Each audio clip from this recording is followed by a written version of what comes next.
everybody, to another exciting edition of the Modern Farming Podcast, brought to you by the Green Gene Foundation, where we are cultivating agricultural excellence through education.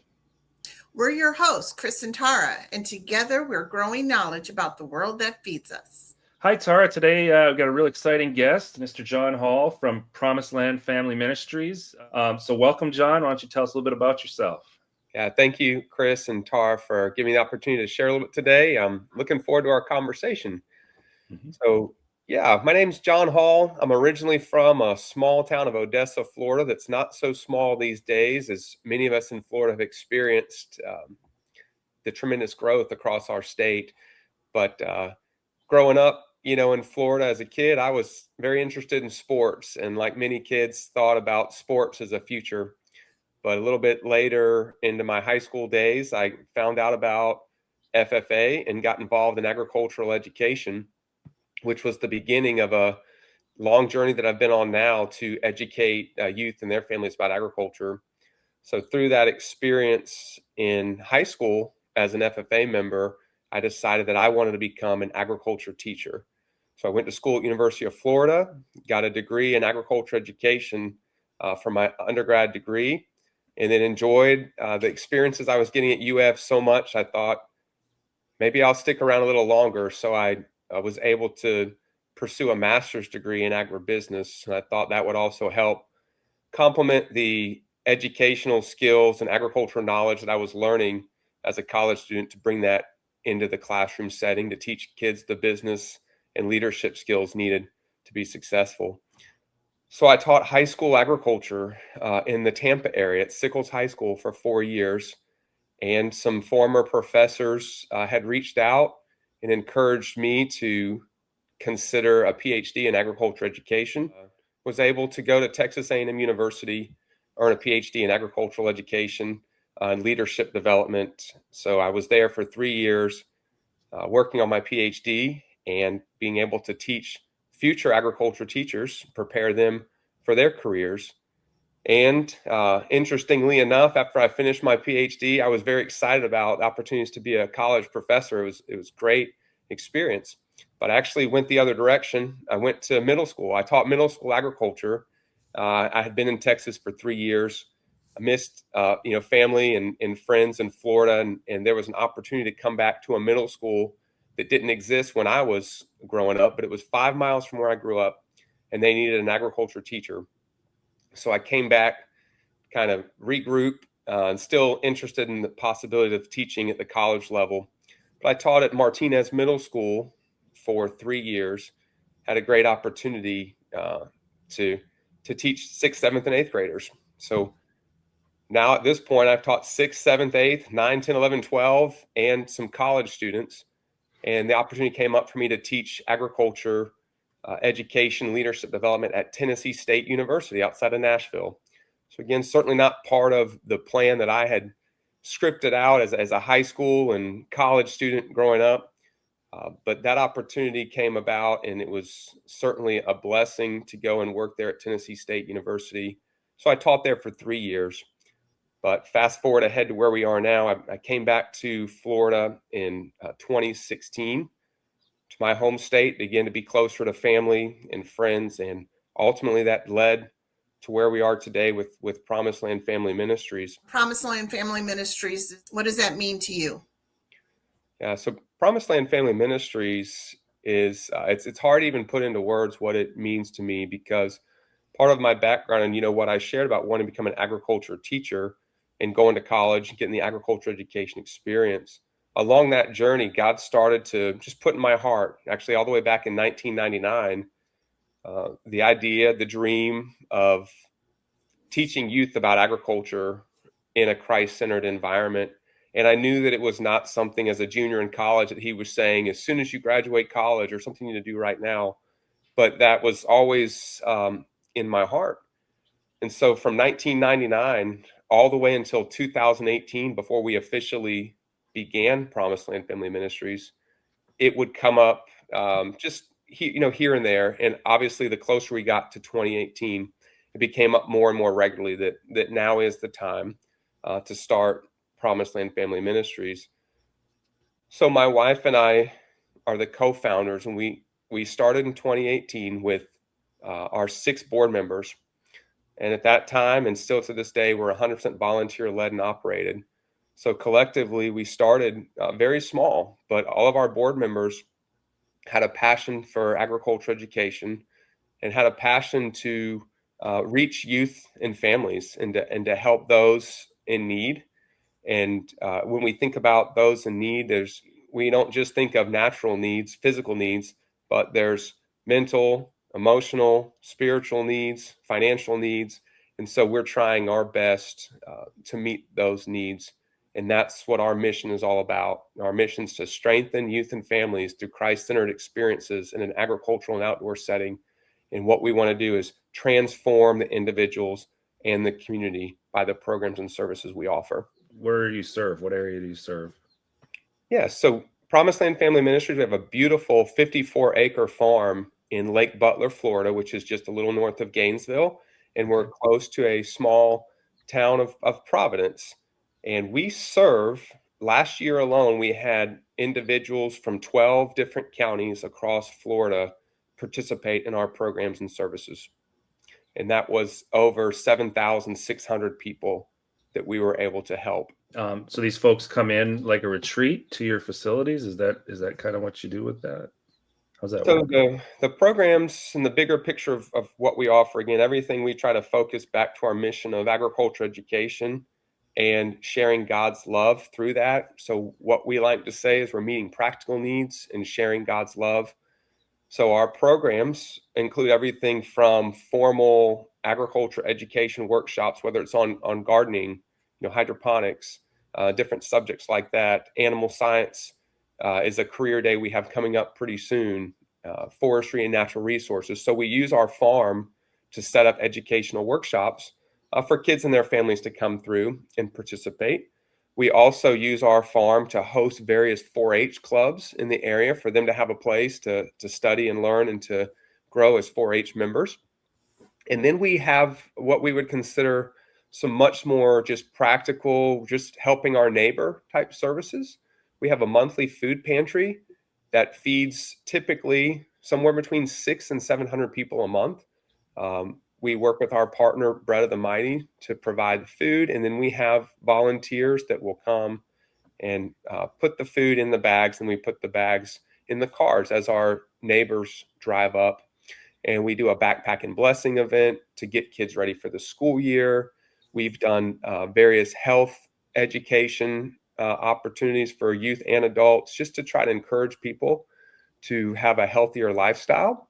And then our first program that we actually started was a community garden. So we grow produce here at the farm. And of course, we use the community garden as a teaching garden as well, where we have students, families come on out and learn about agriculture, and in this case, gardening. And then they're able to take food home, to cook it, eat it, and enjoy it together. So those are just a few of the programs that we have to help fulfill our mission. So you have a garden on your farm, and you have hydroponics because you grow things hydroponically, and you had discussed that. What other aspects of your farm is in play there? One of the things we're most excited about is every year we look for partners and organizations that will help us grow the farm. So it's not just one aspect of agriculture.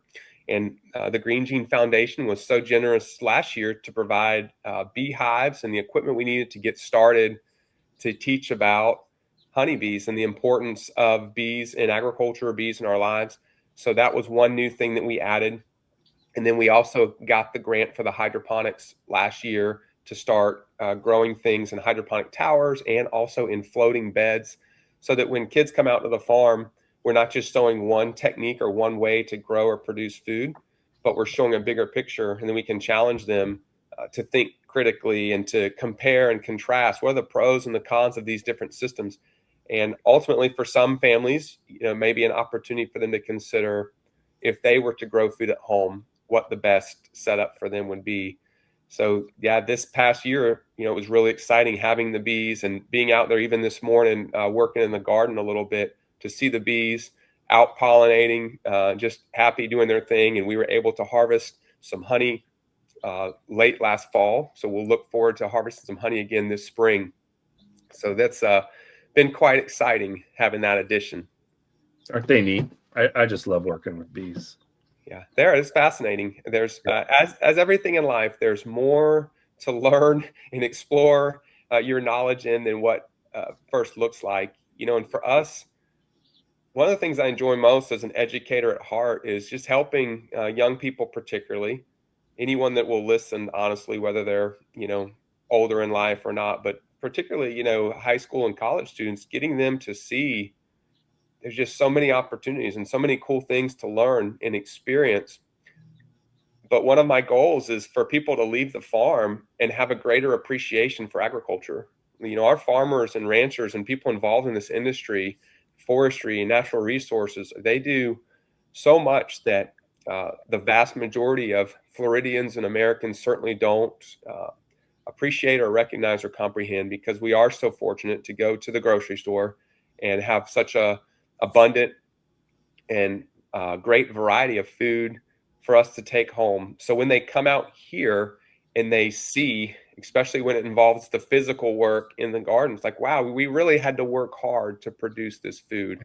And as we've experienced as Floridians this year, we had a pretty cold winter. And be able to protect our crops. We were out there covering strawberries every night and uncovering every morning because we're not large enough to use overhead irrigation to try to freeze protect. So we were using frost cloth, and it's a lot of work, but it really humbles you to see what it takes to produce quality food to help feed other people. Our two organizations' paths really overlap well.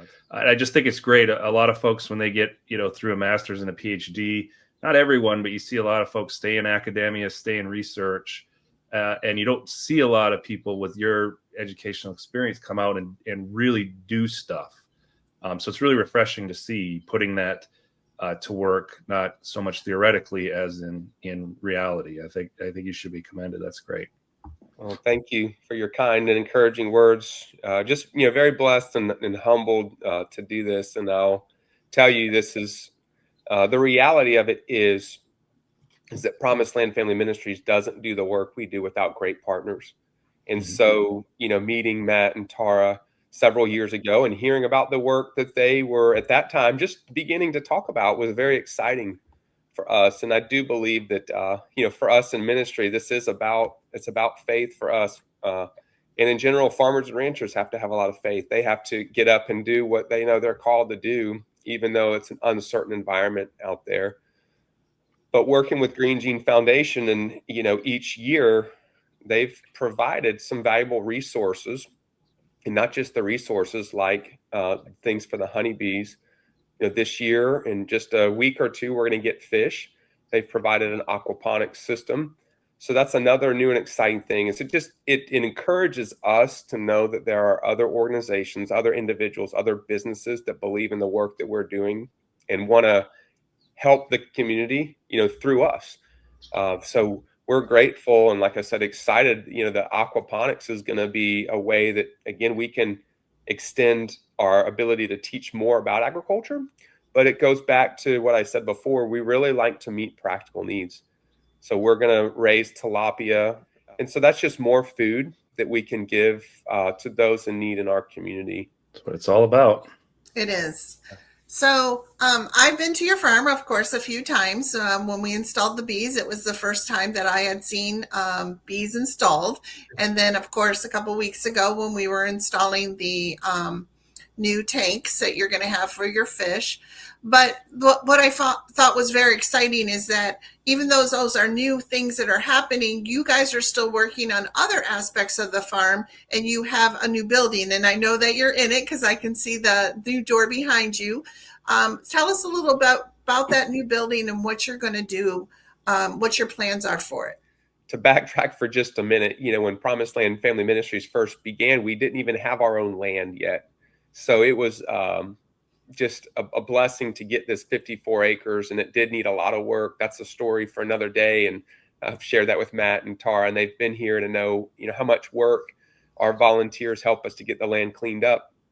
So to fast forward where we are today, and not only do we have land and we have an education pavilion that's for the outdoor learning. And we have, the garden and shade structures with the hydroponics and now the aquaponics, and just to see the farm growing.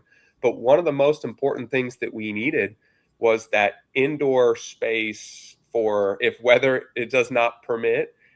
We need indoor, restrooms and things like that to make it better than kids and groups coming out and needing to use portable toilets and things. So the new education facility, we're working as quick as we can to get that completed, and hopefully by the end of this spring or summer at the latest, it will be complete. But a few things, and I can share pictures, or maybe we can post a link. We try to keep people updated on the construction of that facility. But when it's complete, we'll have about 3,000 square feet of space inside. And that ranges from the area that we're possibly most excited about, our large teaching area. It's going to be roughly 30 by 40 feet. So it's not huge, but it's going to be large enough to where we can bring kids and their families in and do everything from little teaching workshops on eating healthier, because we're going to have a little kitchen in there, a modest kitchen that they would be more comfortable with versus a commercial kitchen. And it will be an open air concept so that we can move tables and chairs and things around depending on what workshops or things that we're doing. And then we have a couple very small study rooms. So for those students that need more one-on-one direction or attention, or to focus, they can use those areas. And then we'll have a medium-sized space that will most likely work good for groups like 4-H. When they come, they have 15 or 20 youth in the particular 4-H club, and it'll provide them a space. And as I mentioned, it's going to be nice to have large restrooms and things in there, and there'll also be an office just for the day-to-day operations of what we do. So that facility is coming on. It's looking very nice. We are so excited to start offering workshops and programs that will take place in there to help the youth and families of our community. Can you talk a little bit about how you measure your success with PLFM and what motivates you? Measuring success is really hard, but I'll give you an example that shows both dimensions of it. When we first began our food pantry just over 2 years ago, we were regularly serving just over 200 people a month. And as word got out and people knew what we were doing, we've grown, as I mentioned a little earlier in the podcast, to around 600 to 700 people a month. So a lot of people would look at that and say, "Wow, you're very successful because you're reaching a lot of people and helping them get food." And we agree on that aspect. But the other dimension of that is that, and why we're in ministry and trying to help our community, is that there's such a great need, and that need continues to grow. So our goal and a big dream, and we know that that with God all things are possible, is to see less people attending the food pantry, because over time, as we begin to teach and help them, whether it's with financial literacy or growing their own food and eating healthier, that there'll be less of a need for a food pantry so that they can get by each month, but that they'll be in a position where they're able to provide, whether it's through a better job or, again, healthier living, growing their own produce. So it's really hard to measure success, because, again, as you see the numbers, we continue to grow and reach more people, and we're honored and we're humbled to do that. But we want to see growth in other areas. We want to see more of people's spiritual needs getting met, and more people being able to say, "Hey, years ago I came to your food pantry because I needed food." And we hear this every time with tears in people's eyes, is that they wouldn't make it this week or this month without the food. We want to hear people come back and say, "I'm past that point in my life, and thanks to Promised Land Family Ministries, I have a better job, and I have better health, and I'm able to manage my finances. And so now I don't need the food, but maybe I can come and volunteer and help to serve someone else in need." So those are some things that we think about, and we're motivated, because when we have events at the farm and you see the kids and their families, first of all, they're out in nature, they're out on a farm, they're not in front of a device, they're not in the busy hustle and bustle of life. They come out here and they enjoy our educational events, and you see the smiles on their faces. That is very motivating. You see families having a good time, and then you hear from the kids and the adults, the heartfelt thank yous, again, whether it's at the educational event or at a food pantry or at the backpack and blessing event. So that's all that we need, to motivate us to know that we're helping play a small part in transforming the lives in this community and putting them in a position for future success. You want to tell us about some of the future plans that you're planning for the farm there and some things that you're looking forward to implementing? Yeah, so we briefly touched on, a few of these earlier, and there are some things, and I hate to do this to our listeners, but I'm going to leave them in suspense a little bit because there are things that God's put on my heart that are so much bigger than what Promised Land Family Ministries is now in terms of providing agriculture education for groups to come in and out, and the food pantries and other things. But the education building, as we mentioned, just to share a little more detail on that, it won't just provide the agriculture education components, but a lot of very practical life skills. We have youth and even adults in our community that need help finding a job. They need help with career skills. They need help with their health and how to live a healthier lifestyle. So our mission of agriculture education and doing it in a Christ-centered environment is the foundation. But our board and what we've discussed is if there are practical needs that people need to have a better life and to transform this community, we're going to offer those things in the education building. So we're really excited, and we have some other partnerships that we can't publicly share right now, but it could involve people receiving some free health care at our farm. Union County is the poorest and unhealthiest county in the state if you look at statistics. And I know that different people can look at statistics different ways, but we believe God brought us to Union County. As I mentioned before, I'm from Odessa, Florida, a couple hours south of here. My wife is from South Carolina. So he's brought us to this community, not because we had natural ties or we're fifth generation, and those things are wonderful. And we're grateful for those families that are here. But I believe he brought us here to help share his love in what could be and what will be if people are willing to, participate in the programs and things that we offer. We really want to see those statistics go away. And Union County is a great place. There's a lot of very good statistics about this county, but we don't want to be the unhealthiest and poorest community anymore. So the education building, we believe our future is going to start to see shifts and changes in those numbers. And then, as we mentioned, the aquaponics is going to be an exciting hands-on way for students to come out and learn. And I haven't talked with our board yet, what we'll do when it's time to harvest the fish, whether we have a big community fish fry or we just process the fish and, send it home with people as part of the food pantry. But as we mentioned before, we walk by faith. And so we know that, each step we do little things that opens up the door for some bigger things. So our future is going to be more growth. Our future is going to be reaching, more people. Our future is going to involve greater partnerships. And I believe bringing a lot of people together that wouldn't have normally worked together, but they find that common purpose in helping youth and families.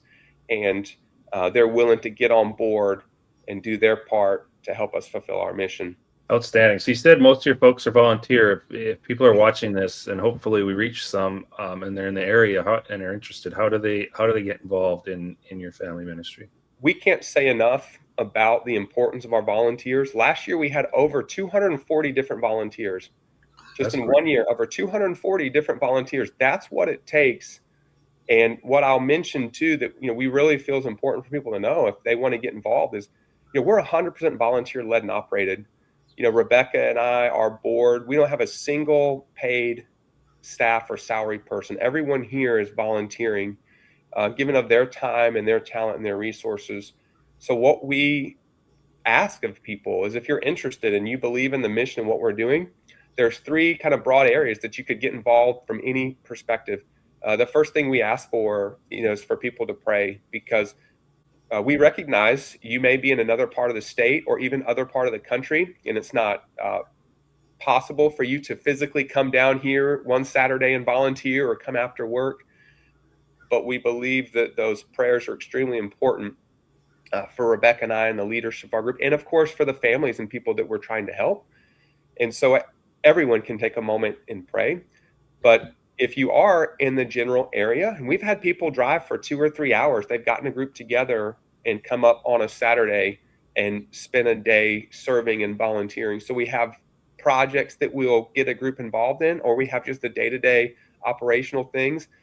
For those that farm, there's always work to do on a farm. And, so if it's a Tuesday afternoon and you say, I can help for 2 hours. So volunteering is huge. We love our volunteers. We're grateful for them. So they could certainly reach out to volunteer. And then, as we mentioned, we're building a new facility. And again, I'm not going to share their details, but I will just say this: there will be larger and bigger things built in the future that we're already believing for. So there's always an opportunity, to give. And as I mentioned, when people give, they're not giving to someone's salary. They're giving towards the day-to-day operations to help operate a food pantry or to grow food in the garden. And again, we give all that away. Every single one of our events are free. We've never charged the public to come to an event on our farm to receive produce or to learn about agriculture or the food pantry. So that is because of generous donors and volunteers that give of their time, talent, and resources. So I'm sure we could share the link, to our website. We can give our phone number if they're interested. They could text or call us to learn more about praying, giving, volunteering, however they'd like to help. So for people that look for volunteers, your number, 240 some volunteers in a year, it's hard to get one or two these days. So very impressive that you've got that, and you're very fortunate because you can do great things with that many people. So good for you. Yeah, like I said, we can't thank our volunteers enough. And something that we do, just a small token of our appreciation, we do a little partner appreciation dinner once a year. It is very informal, it's very low key, but we get someone to cater some food, and it's hard that day. So many volunteers come like, how can I help? Not tonight. Just sit down, enjoy the meal, just relax, and there's no long speeches or anything, but just a simple, heartfelt thank you from Rebecca and I, because we're humbled and we're blown away that people would come alongside of us to fulfill a mission that God put in my heart so long ago. And again, it's what encourages and motivates us. And again, it just shows, God's good. He's faithful. He knew what he was doing. Everything we've stepped out to do, we didn't have the volunteers or the money or the resources to do it, but we knew it was the right thing to do. So then he provided. And again, the food pantry is the classic example of that. That was not on our original radar to say, we want to have a food pantry, but Feeding Florida and Bread the Mighty came to us and expressed the need and the concern they have for our community. And we prayed about it and said, this is something that we must do, and we will we'll find a way. And specifically, God will help us find a way. And he did. So that's where a great deal of those volunteers come. And it's a side note, we did a little volunteer video just to hear from a couple volunteers on why they serve, why they want to get involved. So that's on our YouTube page. So if people are not familiar with us, they could check out that little video and hear from the volunteers. But our volunteers have shared how much they enjoy being a blessing to the community as well. So, John, as we wrap up, do you have some final words that you'd like to say about who you are and what you do? Sure. Well, first, I just want to say thank you again, for the opportunity to share about Promised Land Family Ministries today. And a thank you to Green Gene Foundation for all of their support with our agricultural programs. I know it's making a big difference in people's lives.